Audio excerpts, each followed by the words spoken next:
For the first time in this channel's history, a reputable company has reached out to me asking if I would like to try out and review their brand new product. So, massive shout out to Thrustmaster for sending me their brand new T598 direct axial drive bundle, along with their handbrake and sequential shifter and manual gated shifter. This video is not officially sponsored as I have not been paid cash to make this video, but Thrustmaster did send me this gear free of charge, meaning that it qualifies as paid promotion in YouTube's eyes. However, I'm not under any contractual obligations to say anything specific about these products, and I have free reign to give my 100% honest opinions over them. Thrustmaster will also not see this video any sooner than my audience does. At the end of the day, if I'm going to review a product, my interests lie in my viewers getting accurate, honest information regarding both the positives and the negatives, rather than only mentioning the good things about the product while relaying marketing buzzwords and talking points. I also do not have an affiliate link or discount code at the time of making this video, but at some point I may become interested in working with Thrustmaster as an affiliate if I believe their product lineup is something I would fully endorse to my viewers.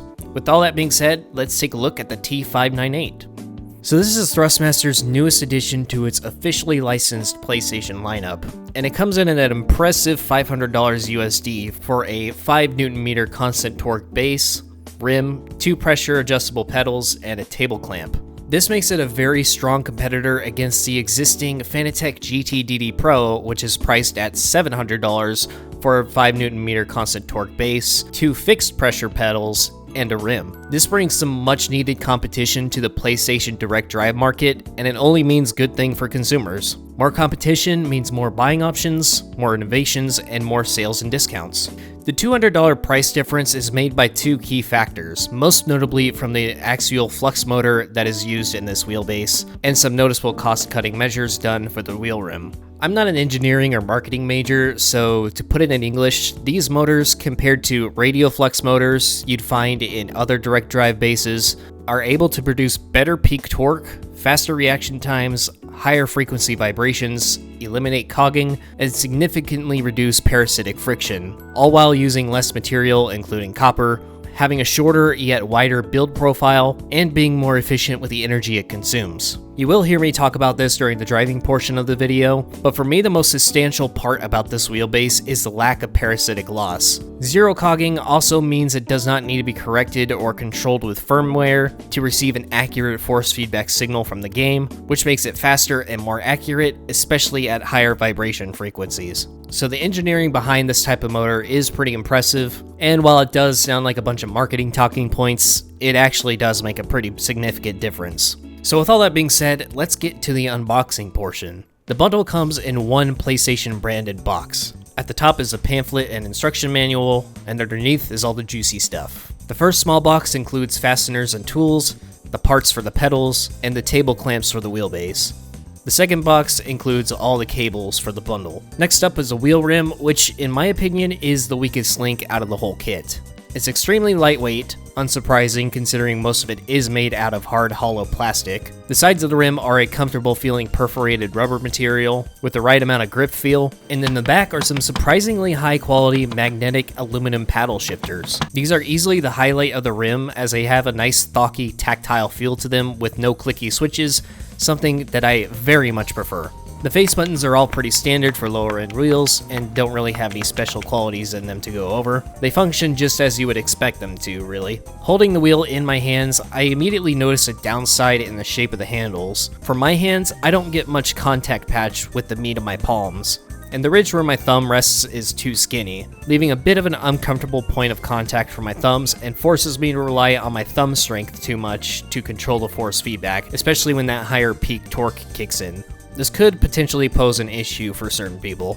Thankfully though, with the lower cost of this kit, you can easily get yourself a different Thrustmaster rim while still staying cheaper than the competition, or you can buy a standalone wheelbase when it becomes available. Next up is the wheelbase itself. The front and rear bezels are made out of a hard plastic, while the housing is a smooth aluminum. There's 4 face buttons which you can use to adjust the wheelbase settings using the small screen. The L3 and R3 buttons are also surprisingly found on the wheelbase itself, which is definitely an interesting approach. Other than having more controls for the settings, I'm not sure why Thrustmaster went this route instead of just putting them on the wheel rim itself, but I personally don't use those buttons often enough for it to be a problem for me anyway. One concern I have about this wheelbase is the shape.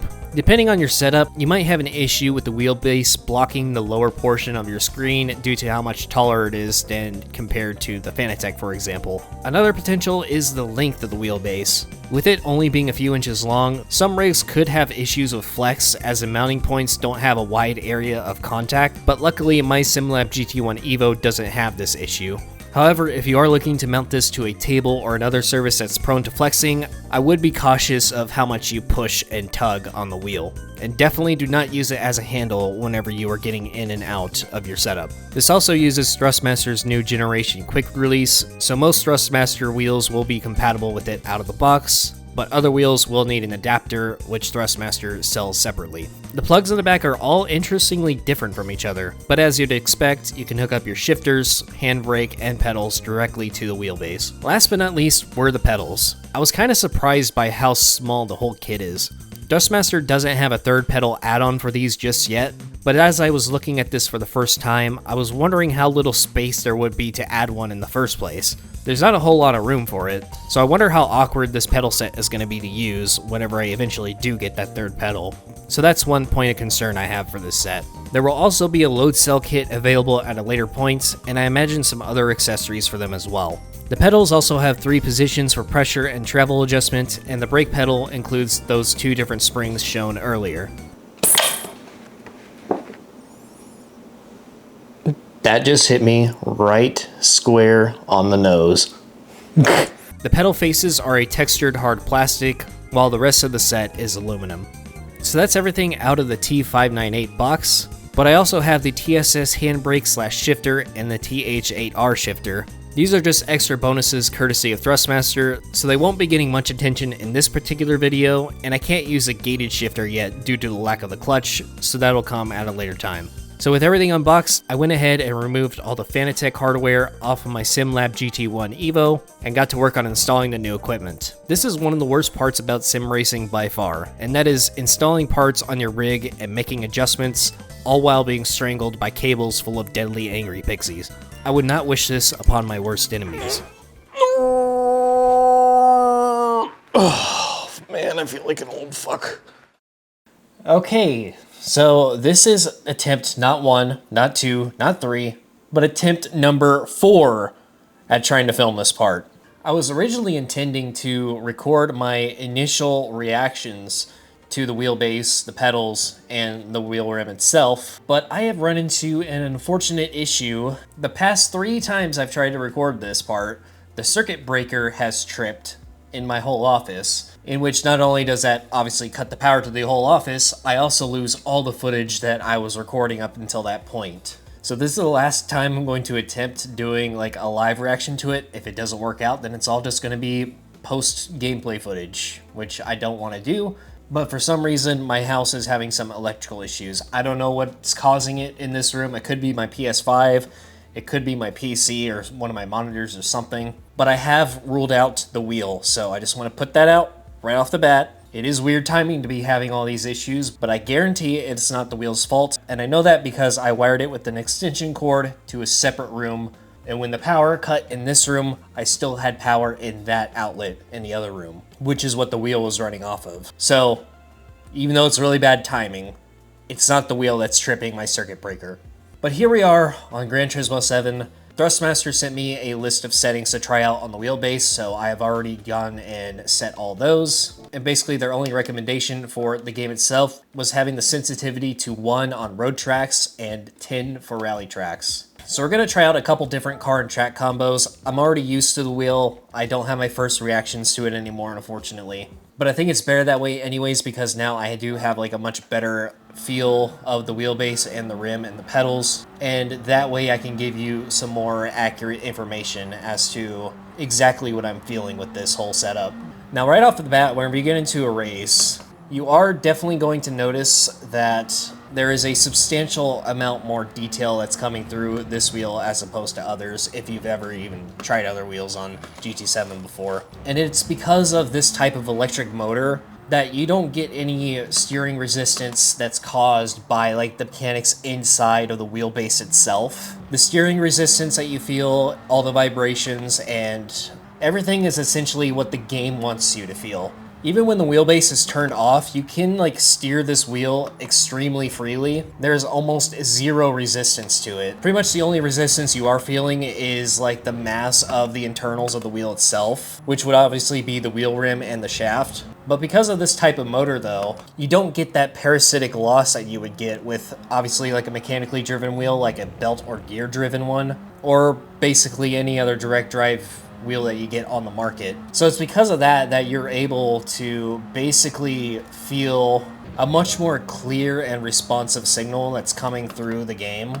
So the wheel is really light whenever it needs to be, and because this type of motor is much more efficient as well, you are able to get a little bit higher peak torque than you would with a standard radial direct drive setup. And whenever you're getting used to this wheel, it is going to throw you off a little bit. Like whenever I lost control of a car and then I counter steered or tried to make corrections, there would be more force coming through this thing than you would expect. So it's kind of like maybe like let go of the wheel a couple times, but now I'm like a little bit more used to it and I'm starting to hold on a little bit better. Although I will say that this rim design specifically is not really ideal, especially for higher torque. And that's mainly because of the way my hands actually grip onto this thing. Most of my gripping power is coming from my thumbs and not like the meat of my palms right here. So I think with just a different rim alone, this game would feel quite phenomenal, but that is the main thing that's holding it back, at least for me. Now, as far as like the detail in the force feedback itself, on-throttle understeer in front-wheel drive cars is very, very detailed. Like you can tell like the vibrations in this is not only a lot higher frequency,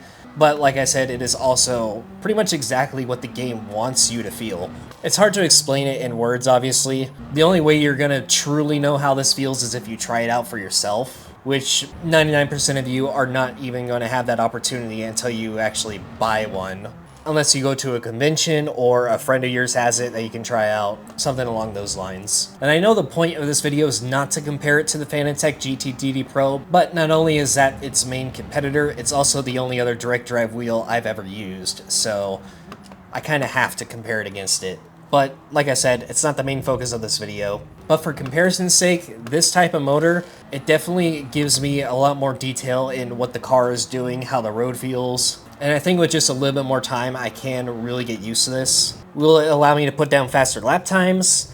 Not exactly sure. That's going to be something I'll have to figure out as I use this. Also, the gear jolting feature is pretty unique.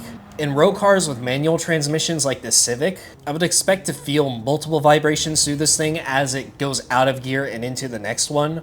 But it feels like I'm only feeling one like impact through the wheelbase whenever I'm shifting gears in these cars.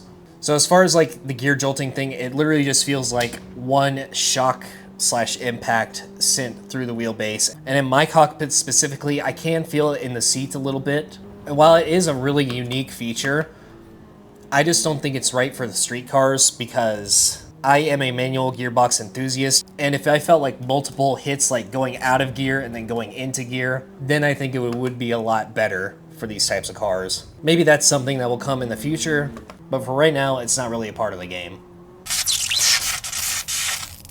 But let's move on to another car and track combo. We're going to go to Road Atlanta with the more oversteer prone car this time.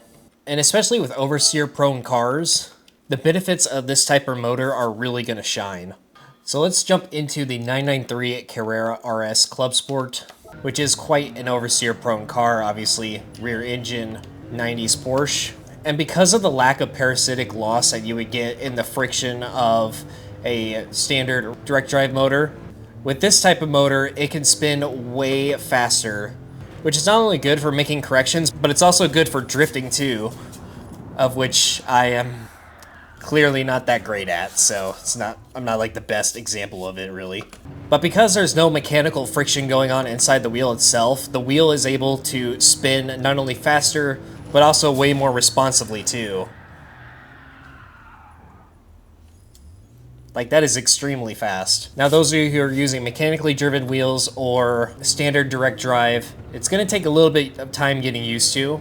I don't really drift on this game at all, and I'm not like really the best example of it. But I believe with enough time and trying to get used to it, I think I can actually be a little bit better at not only controlling slides, but all-out drifting as well. And also with oversteery cars, you can definitely feel that peak power kicking in. For this wheel, the constant torque is 5 Newton meters, but the peak torque is around 10, so about twice as much, which will typically only last in short bursts, but in those short bursts, it still like throws you off quite a bit. I still haven't fully gotten used to it yet, so that peak power combined with the speed at which this wheel rotates, it's pretty impressive. And like I said before, the detail in the road is still all there. You get the vibrations from the traction loss whenever you need it. You feel all the bumps in the road. And it is pretty satisfying to drive in. Me personally, I think I'm going to settle for a little bit less force feedback, at least until I get a different rim, because as I mentioned in the unboxing, the contact points of my hands aren't really the best on this rim.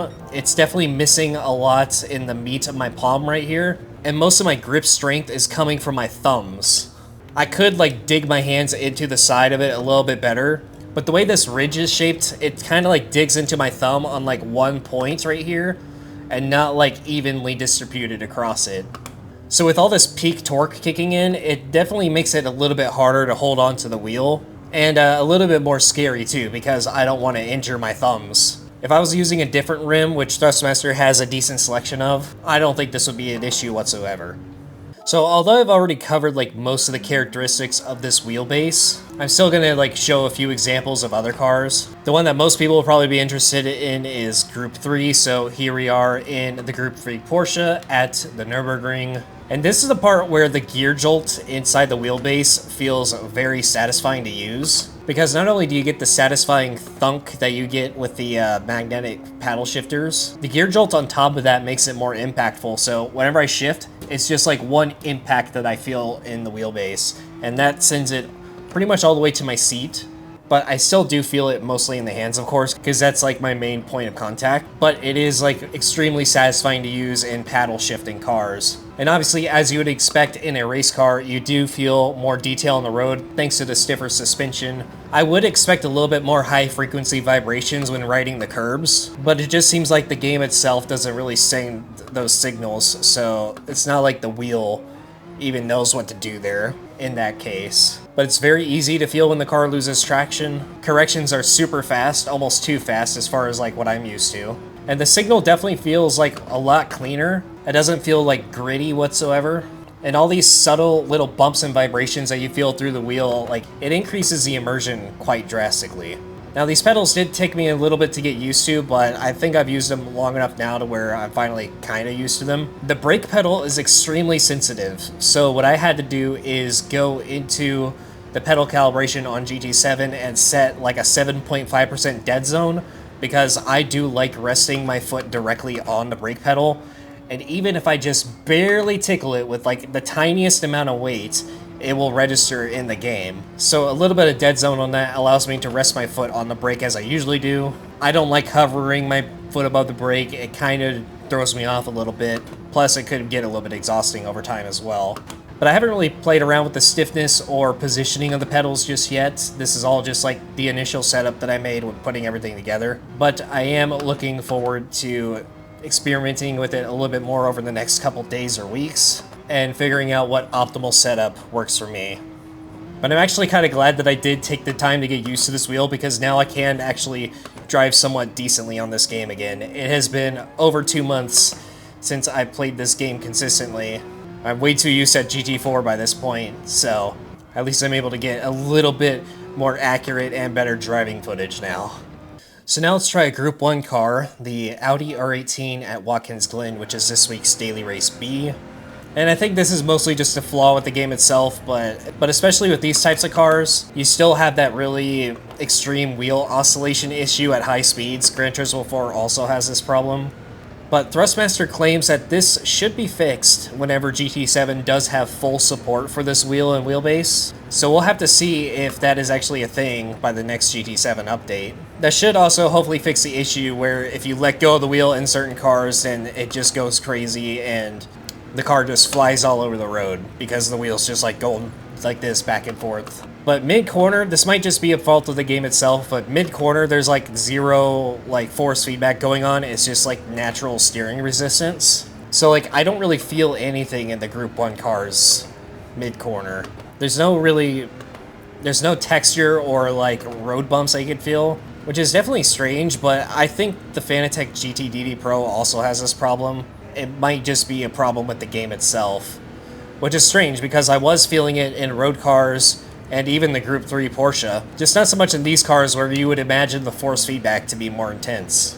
Like for example, like all through this corner right here, I don't feel anything until I go into the grass, of course. With no steering input, you still feel all the details on the road, like the bumps where you would expect them to be. So this wheel itself does not solve that problem, likely just a fault of the game itself. If there is one thing I would think they could improve upon is the vibrations that you feel going over the curbs. I think that could be intensified, but that's about it. The wheel itself is certainly capable of doing that because of the other times I have been able to feel it. It just feels like that's missing as part of the game. Like over that rumble strip, nothing. So this wheel isn't really gonna like magically solve any flaws with the game itself, as cool as that would be. But the important signals, the bumps on the track, at least whenever you're not going 150 into a corner, and the loss of traction, that's all still there. Now Thrustmaster has been very adamant about people trying this out on rally tracks, and while this won't be my first time impressions of trying it out on rally, I still want to go over it. Because this in particular is extremely impressive and it might actually make me enjoy rally in this game a little bit more. And like I said before, they recommend having the force feedback sensitivity all the way up to 10 for these, so let's try it out. And right away you can immediately notice the complete opposite as opposed to the Group 1 car in the last run. You can really feel everything on these rally tracks. The vibrations coming through the wheel are really nice and satisfying. There's low intensity bumps, there's high intensity bumps, all where you would expect them to be. In midair, you lose all steering resistance as you would expect, and the steering feels just heavy enough. It's really satisfying, and I actually kind of want to try it with the sequential shifter now, so we'll give that a shot.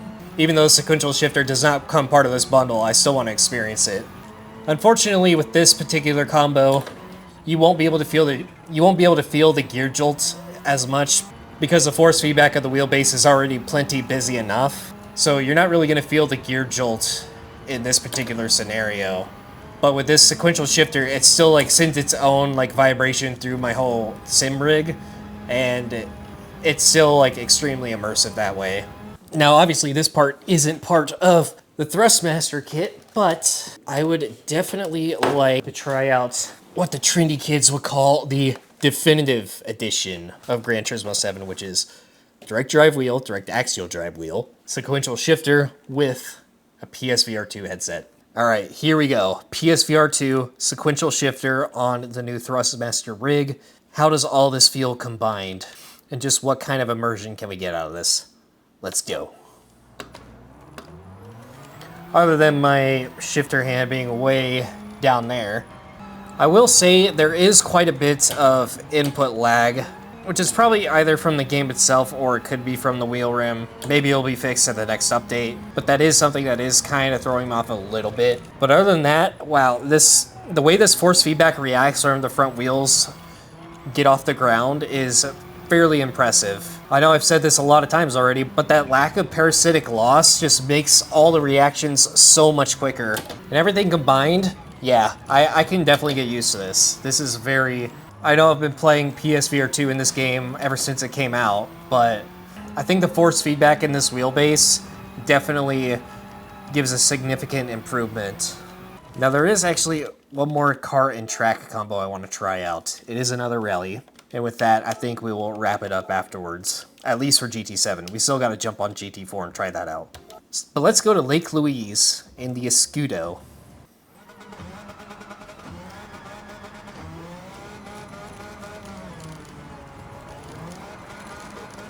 Wow, okay.